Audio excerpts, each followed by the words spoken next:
Доброго времени суток, товарищи! На повестке дня у нас сегодня Абхазия. СК России возбудили дело о разжигании ненависти против россиян в Абхазии.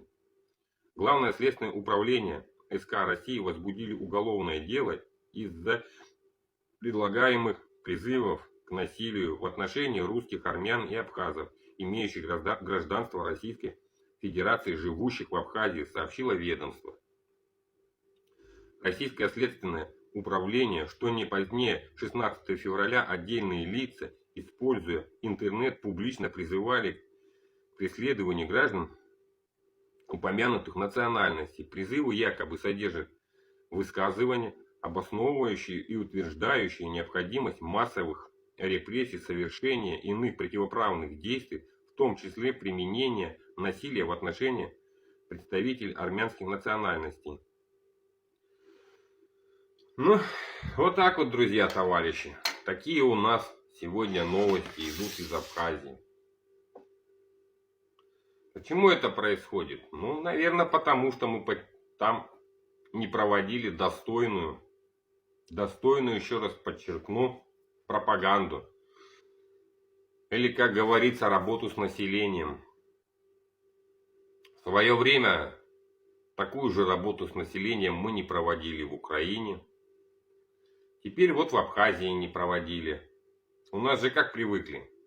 Можем купить, можем заплатить, и все будет хорошо. Получается, пока деньги давали, все было не то чтобы хорошо. Нет, хорошо не было.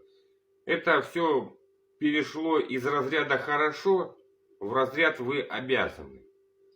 Давали электричество, давали денег, и все, это было все само собой. Перестали давать деньги, что называется, получите, распишитесь. Все это происходит из-за того, что не было достойной работы с населением, не было никакой пропаганды. У нас пропаганда, она провалена. Я еще раз повторюсь, она также была провалена и в Украине. Тоже считалось, что все мы там купим за деньги. Ну вот, пожалуйста. Теперь вот с Абхазией такие же проблемы. Ну, не такие же, дай бог, таких же не надо нам. Конечно, не хочется, но, как говорится, а пропаганду провалили. Пропаганду провалили в Абхазии. Как теперь будут выпутываться? И кто за это будет отвечать? Кто уже наконец-то будет задавать вопрос, а почему вы с населением не работаете? Он как американцы. Они воздействуют на население через телевидение, через интернет, через радиовещание. Вот через блогеров. Все возможные, допустимые меры вещания, они все применяются у них. Они подкупают блогеров и свою точку зрения доносят. То, что они хотят донести до населения. Промывают, так скажем, мозги. У нас же этого не делается. Вот мы и получаем подобные проблемы, которые получили сегодня. А сколько их таких еще будет? Таких подобных действий в Абхазии происходить, таких призывов.